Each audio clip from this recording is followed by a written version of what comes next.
It's recommended that you eat between 5 and 13 servings of fruits and vegetables every day, depending on your weight, your age, your level of exercise, and so on.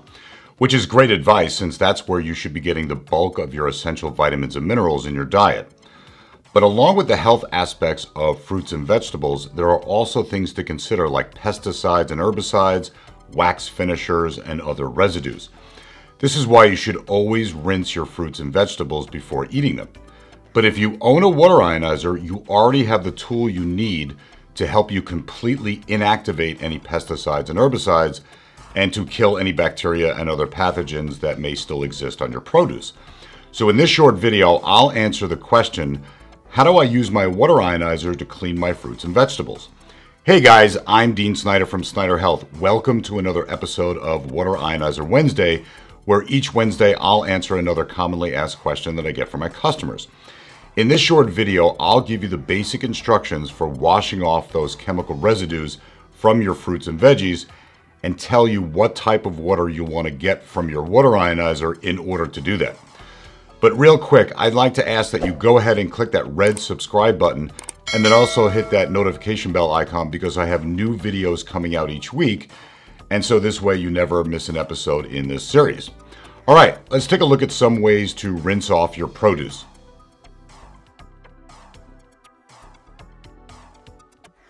The first thing I want to talk about is pesticides and herbicides. If you're not buying organic produce, you definitely want to make sure to clean your produce thoroughly, because chances are it will still have a thin layer of residual pesticides or herbicides. And if you haven't figured it out yet, ingesting pesticides and herbicides can create chronic health problems, including cancer and other tumors, brain and nervous system damage, birth defects, infertility and other reproductive problems, and damage to the liver, kidneys, and lungs and other body organs. So this is the fundamental reason for making sure to clean off your produce before you eat it. When farmers use pesticides and herbicides, they first have to mix it with water. And these chemicals are extremely sensitive to the pH of the water that's needed to mix it with. Usually the water required for mixing will be in the acidic range and definitely less than a pH of 7. That's because if the pH of the water goes above a 7, the chemicals can go through something called alkaline hydrolysis. Alkaline hydrolysis is when the chemicals that make up the pesticides and herbicides begin to go through a chemical degradation process. Alkaline water, or water that's higher than a pH of 7, breaks apart or fragments pesticide molecules, eventually resulting in a completely deactivated chemical molecule, and turns the pesticide into an inert and harmless molecule.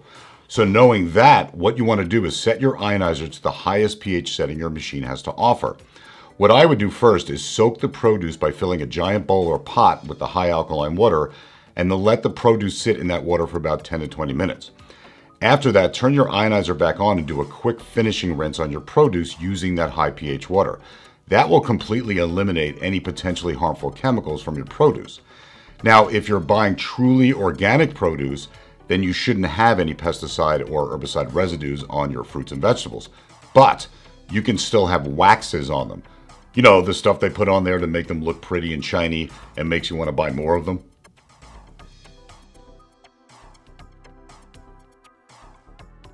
Produce wax is usually a form of edible wax that produce companies use to not only make their products look more appealing, but it also seals in moisture, which can help the produce have a longer shelf life.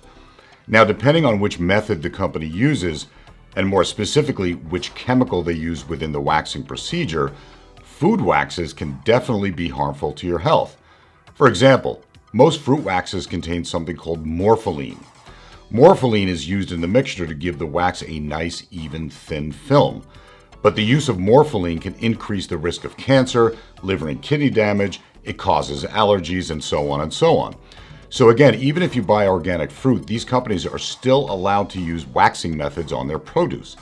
So you want to do your best to get that stuff off of there, especially if your produce is not organic, because those pesticides and herbicides can be lurking underneath the wax coating. The best way to clean that off is to fill a large bowl or pot with, again, alkaline water from your water ionizer. Now you want to add a few teaspoons of baking soda, a few teaspoons of vinegar, either white vinegar or apple cider vinegar will work fine, and a few teaspoons of lemon juice. The best way to do this is with a veggie brush, which you can buy at many supermarkets or Walmart or Target for around $6. Soak the fruit for about 5 minutes and then use the veggie brush to scrub the surface. After you're done, just rinse the treated produce off in a stream of alkaline water from your water ionizer and set the produce off to the side to dry. That should take care of any wax coatings and will also remove any residual pesticides and herbicides that may still be present under the wax.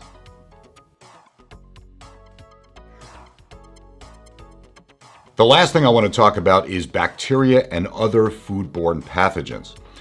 According to the CDC, produce causes nearly half of all foodborne illnesses in the United States. And so that's just one more reason to rinse your fruits and vegetables really well before you eat them.